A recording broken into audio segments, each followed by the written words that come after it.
Oh, thank you. Any more questions? This is for Claire. Yes. You heard about how PCB end up in the bear and they lose their offspring. This is from the water table that. Yeah, from the Yeah. plastic, like a lot of things that happen like that. Yeah, for instance, in the all that kinds of stuff, plastics. Anytime we use plastics, grocery bags, bottles, anything like that, if you just toss it outside, the sun will rot it. And then what happens? The rain falls on it, carries it into the stream. The stream carries it into the ocean. And then you wind up with plastic in the water, which will eventually degrade under the actions of the water and the sun, releasing pollutants. And you also have, I understand there's the places in the Pacific Ocean where you have a lot of plastic, which is just gonna, it takes a while, so it'll be there for a long time to be a pollutant. So it is a good idea to reduce the amount of plastic wherever you can. Grocery bags are one of the easier ones if you just use the, the canvas bags and things like that. Those are good. But anywhere you can reduce the use of plastic, and if you do use it, put it in the trash or put it in the recycling, whichever is appropriate, so that it doesn't get into streams. I think the PCBs, maybe I got it wrong. PCBs, okay. Oh, yeah. It's a chemical for caulking. Okay. Polychlorinated biphenyls. Yeah. Those were bad.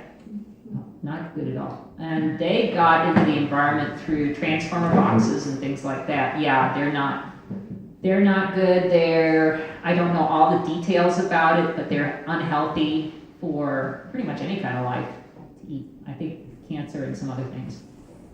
They're used for caulking the parking lot, something. They might, I don't know. They're not using as much of that as they used to. There may be some old uses like that. You can't imagine how it ended up in the bear, in the North Pole. Oh, and the bears in the North Pole, right. Yeah. That's part of the reason that happened, apparently, and I used to be a chemist, but I don't know all that much about it. It was a long time ago. Anyway, what happens is, when it gets on the ground, the sun will evaporate some of it, just like it does water. It's slower. But it gets up into the atmosphere. Eventually the winds carry it up toward the Arctic. And because it's colder up there, it wants to come out of the atmosphere. And because it's colder out of there, more of it will come out of the atmosphere than we'll hear. So the polar bears wind up with it in them, because even though we use it here and they don't use it there, it winds up through that whole process, the water cycle and the air cycle, it winds up there. And that's kind of, I think, a good example of how our actions can affect things we don't even know about and hurt people that had nothing to do with the problem. Can you talk something about the aquifer, where we seem to draw it up a lot? Yeah. Aquifers, that's basically where all the water is under the ground, is in an aquifer. If you know you've probably heard that Missouri has a lot of caves, and those generally lead directly to aquifers.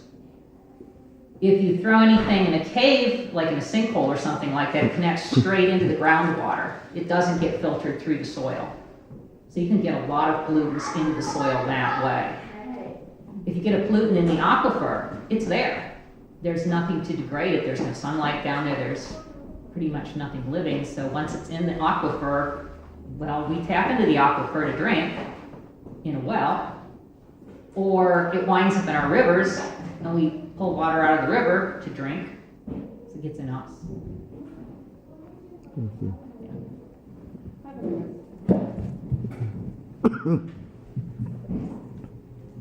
You mentioned that the stream team that you were working with was monitoring the microorganisms and also testing for the salt.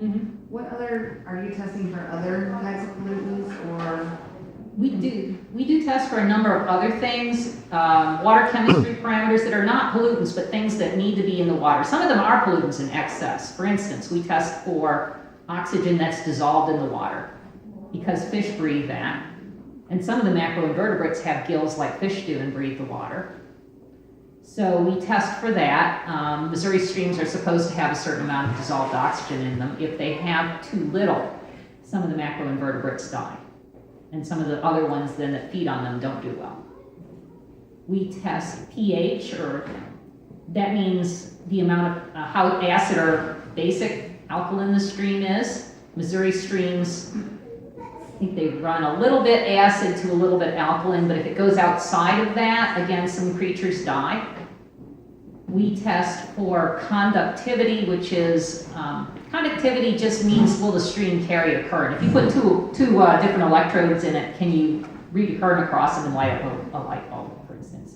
Well, actually, it's not that much, but naturally, the rocks that line, that are in the ground, they dissolve into the water a little bit. And so there will be what chemists like to call ions that are charged, that carry, some are positively charged, some are negatively charged, and those will get into the stream. And that's okay. I mean, you have background conductivity in the streams. That background is not a problem, it's a characteristic, and the life in a stream evolves to work with that. The problem with salt is that adds to the conductivity so much, some of the creatures can't stand that. Because salt breaks down into sodium ions and chloride ions, or potassium ions and chloride ions, depending on which kind of salt you put on the road. You have too much, and the salt, as I understand it, neither the sodium or the potassium is very harmful, but the chloride is. So we measure conductivity to see if there is more conductivity than there should be because of the rocks, and then we look at chloride directly because that one in urban areas is a problem. We also look at nitrates, which you need to have some in the stream. That's part of what some of the life lives on. In excess, then it causes problems. You grow too much algae, which uses too much dissolved oxygen, which takes the oxygen out of the water, which then affects the fish and macroinvertebrates. And let me see, which other ones do we do? I think I probably forget just because, I'm up here on the talk and something will go on in my head. But those are the ones that I remember. And how often?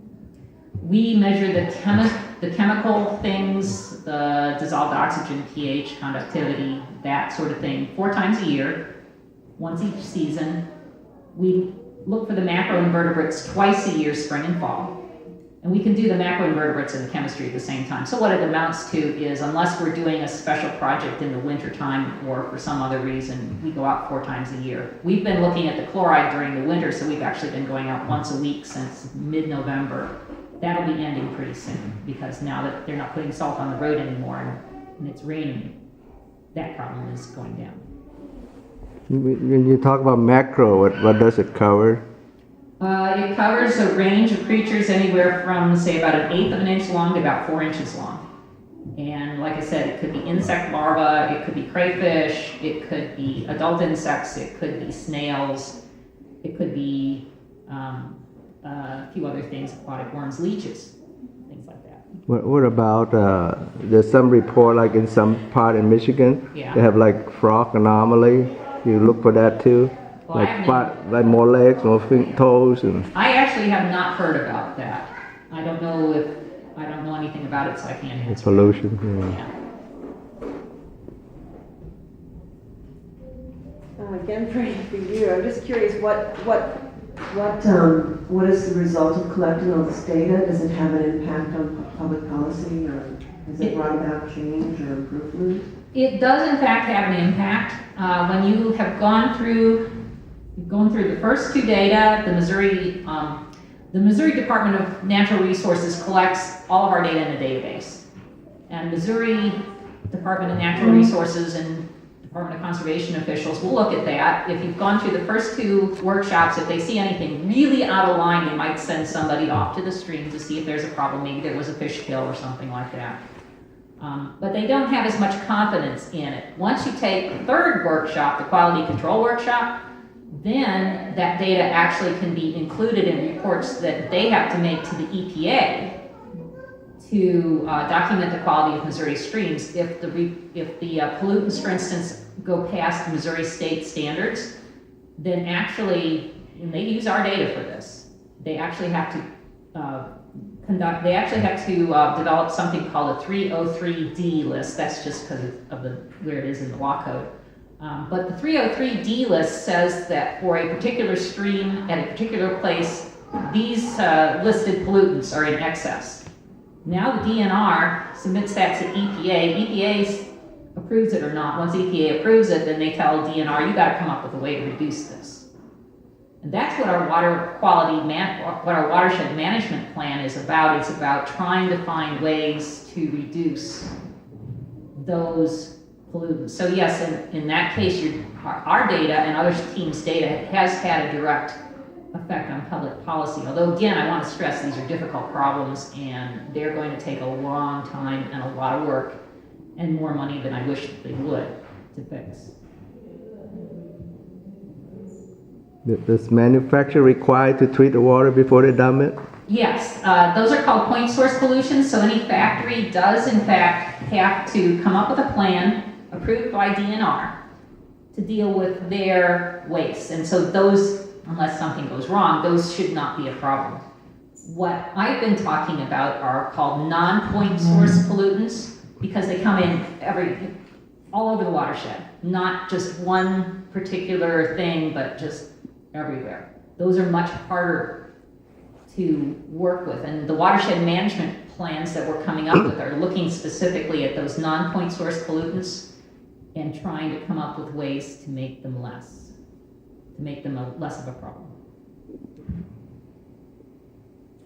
If one was interested in taking these training courses in Jefferson City, when do they have them? The training courses happen, and not just in Jefferson City, they bring the training here to St. Louis. They happen at different times during the year. I think you would have to look at the Missouri Stream Team website, which if you could type that into your search engine, but I think, don't quote me on this, it's mostreamteam.org. If you look on their website and look where they have their classes, they have the usual thing. You can find the classes and you can find the class schedule. And what you would be looking for is the introductory level training to start out with. They usually do that once a year, and I don't know if that's already happened for St. Louis or if it's coming up. But you don't have to, you can go to Columbia or Jefferson City or some of the other places. I've taken trainings in Columbia because sometimes they're less crowded and it's only a couple hours drive.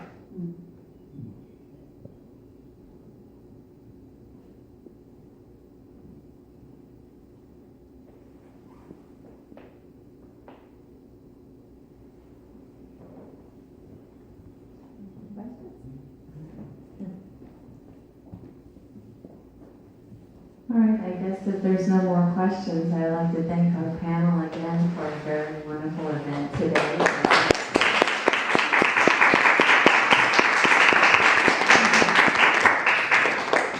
And hope to see everyone at Vesak Day at Nava in Augusta, May 17th, Sunday, and hope to see you also at the Walk of Pina Hungary, Tyro Park, October 4th, Sunday. Thank you.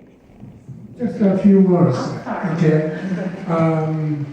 I stumbled at Universal Declaration for Rights, I think, if I correctly remember. Because that was actually Universal Declaration for Responsibilities. People, especially media people, who are against responsibility. They said, rights come first. We have no time yet to talk about responsibilities. So that's why the declaration is shelved. Yeah, especially the U.S. Media and politicians against this ethic or responsibility. And I think this is very, very important. Not just rights, but responsibility must go together. Are there international law on those, like, say, people on the upstream can build up the dam to block the water? People downstream, different countries, they suffer. There's no water left for them. It's a big thing in UN or something. The Is there international law against that or no? connection On the like some river run in many countries, like Mekong River, China, Cambodia, down to Cambodia, but to Thailand and Laos. And sometimes they build a dam up in the north, and then people downstream. Then same thing with Colorado River. At the end of the line, it's only mud, no water. In Mexico, nothing left. really, we fear like water dispute Right, developing right. into wars, Uh-huh. especially like Nile and other Jordan rivers and Jordan.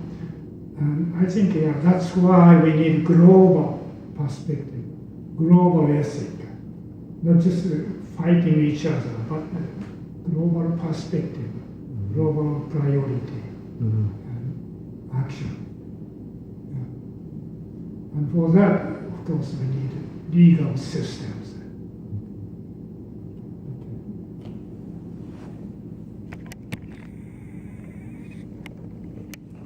Thank you. Okay. We have some snacks.